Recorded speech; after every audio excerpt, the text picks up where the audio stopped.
In case you haven't subscribed, please do subscribe. This is a concise, well-crafted summary and it highlights only the important keywords.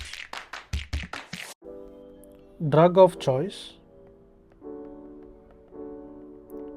and we are focusing on the shock.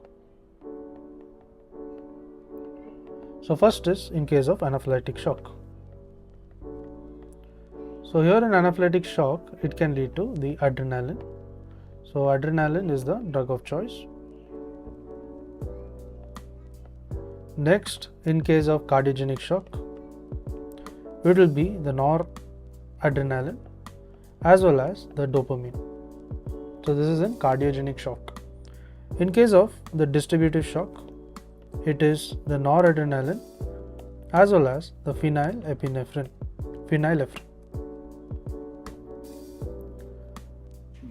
Next is moving on to the hypovolemic shock. So H is the hypovolemic shock. It includes the crystalloids as well as the presence of the fluids. Next is the secondary shock. The secondary shock, it includes the prazosin. Then comes the shock with the oliguria. So in case of secondary shock, it is the prazosin. In the shock with oliguria, it is nothing but the dopamine. So secondary shock is prazosin and a shock with oliguria is going to be dopamine. Then what about the hypoadrenal shock? So hypoadrenal shock. So in hypoadrenal shock, it is by the corticosteroids.